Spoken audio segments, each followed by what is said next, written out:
चुनावी साल में बिहार विधानसभा चुनाव में अब कुछ ही महीने बचे हुए हैं, जिसे लेकर बिहार का सियासी तापमान भी बेहद गर्म है। तमाम राजनीतिक पार्टियों ने अपनी अपनी तैयारियां भी शुरू कर दी और साथ ही सभी दलों के नेता मतदाताओं को ये संदेश भी देने की कोशिश में लगे हुए हैं कि उनकी पार्टी और उनका गठबंधन पूरी तरह से एकजुट है। ये संदेश देने में फिलहाल एनडीए बाजी मारता हुआ नजर आ रहा है, जबकि दूसरी तरफ महागठबंधन में अभी कई पेंच फंसे हुए दिख रहे हैं, जिसे सुलझाने में उनके पसीने छूट रहे हैं। दरअसल अमित शाह के बिहार दौरे ने एनडीए में उत्साह भर दिया है। एक तरफ जहां अमित शाह गोपालगंज में रैली कर एनडीए की मंशा जाहिर करती है कि केंद्र सरकार बिहार के विकास में कोई कसर नहीं छोड़ेगी, वहीं दूसरी तरफ लालू यादव पर हमला बोलकर राजनीतिक रणनीति भी साफ कर दी है। लगे हाथों नीतीश मोदी के विकास के एजेंडे का हवाला देकर नीतीश कुमार की अगुवाई में एनडीए चुनाव मैदान में उतरेगी, इसका इशारा भी कर दिया। जाहिर है ये ऐलान एनडीए के लिए बेहद महत्वपूर्ण है।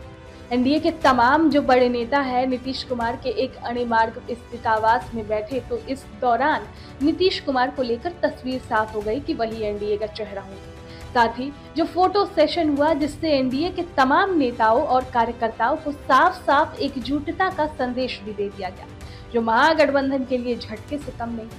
दरअसल एक तरफ एनडीए का विधानसभा चुनाव 2025 के लिए दशा और दिशा के साथ साथ चेहरा कौन होगा, इसकी तस्वीर भी साफ हो गई, लेकिन वहीं दूसरी तरफ महागठबंधन में एक बैठक तक नहीं हुई है। बैठक की बात तो दूर, फिलहाल इस बात को लेकर कांग्रेस और आरजेडी में तकरार भी बढ़ी हुई है कि 2025 के विधानसभा चुनाव में मुख्यमंत्री का चेहरा महागठबंधन का कौन हो।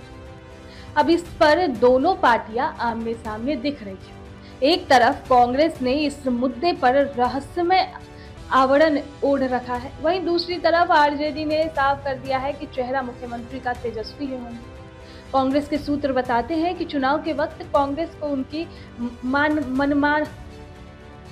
उसकी मनमाफिक सीटें नहीं मिल पाती है और जो सीट आरजेडी देती है वही सीट कांग्रेस को लेनी पड़ती है। इसकी वजह से उसे जीत हासिल करने में काफी मशक्कत करनी पड़ती है। इन सबके बीच एक तरफ कांग्रेस को अब आरजेडी का पिछलग्गू नहीं बनने की बात भी कहने लगा, वहीं कांग्रेस के अन्य विधायक भी मुखर हो चले हैं। इस क्रम में लालू प्रसाद यादव के तेजस्वी यादव को मुख्यमंत्री बनने से कोई माई का लाल नहीं रोक सकता पर कांग्रेस विधायक अजीत शर्मा ने बड़ा बयान दे दिया। उन्होंने कहा कि इसका फैसला तो कांग्रेस के राष्ट्रीय अध्यक्ष सोनिया गांधी और राहुल गांधी ही लेंगे। दोस्तों, पहले बिहार में सीट बंटवारा ठीक से हो जाए, उसके बाद इन बातों पर चर्चा की जाएगी, उन्होंने कहा।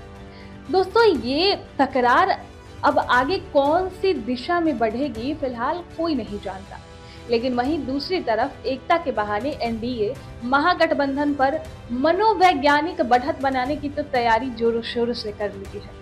अब जो खबर आ रही है उसके मुताबिक एनडीए की रणनीति अब जिला में एनडीए की संयुक्त रैली के बाद विधानसभा में इस तरह के बैठक का आयोजन करने की तैयारी है।